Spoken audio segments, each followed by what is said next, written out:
Hello mga Lodi! Isa sa mga paboritong lugar na pinunta namin sa Pilipinas ay ang Baluarte na matatagpuan sa Vigan, Ilocos Sur na sinasabing pagmamay-ari ng dating governor at mayor ng lugar na si Chavit Singson. Isa sa kanyang mga paboritong hobbies at laro ay ang trophy hunting. At pagkatapos po niyang i-hunting ang mga animals ay ginagawa niya pong taxidermy ang mga ito. Isa itong uri ng art na pag-stuff ng animals na kagaya po ng nakikita ninyo sa paligid ko. Ayan po ang mga taxidermies na ginawa ni Chavit Singson. At ito pong mga animals na to ay karamihan dyan ay mga na-hunt po ni Chavit Singson. At dahil nga po parami ng parami ang kanyang mga collections, naipag-isipan po ni Chavit Singson na gumawa ng isang safari gallery na matatagpuan nga sa Baluarte upang ma-display ang kanyang mga artworks.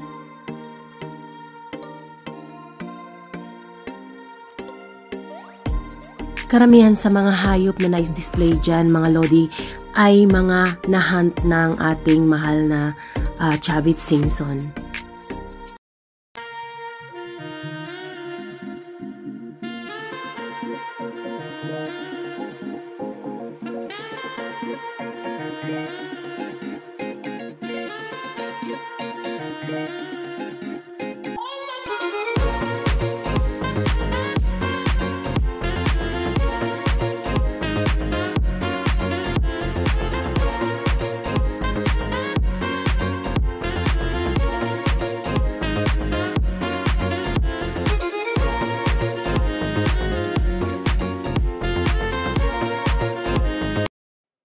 Chavit Singson nga po pala mga Lodi ay isa sa pinakamayamang mamamayan sa Ilocos Sur. Isa po siyang businessman at 82 years old.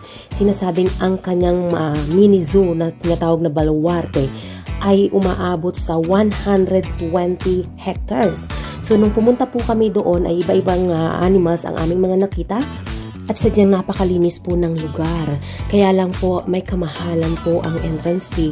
Gawa ng meron pong talagang shuttle na magdadala sa inyo at iikutin ninyo ang buong Baluarte. At ang presyo namang yun mga Lodi ay sulit na sulit naman dahil magkakaroon ka ng chance na makita ang buong Baluarte sa pamamagitan ng shuttle.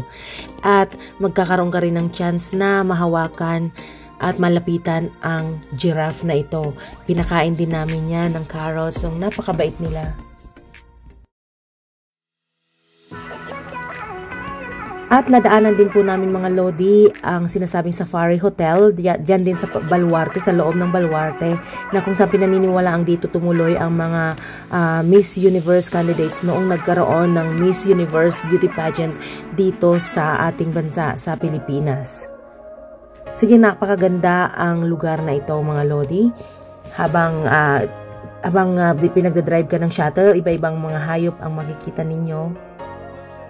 May ostrich, may crocodiles. Ayan. Sila ay mga napakabait. Meron ding giraffe. Ayan, mga deer. Meron din mga puting leon. So, talagang mag-i-enjoy ka sa init ng araw at habang dinadrive ka ng shuttle ay makikita nyo naman iba-ibang animals ang makikita nyo sa bawat side ng shuttle. Ayan po ang Baluarte sa Ilocos Sur mga Lodi. Maraming salamat sa inyong panonood at hanggang sa muli!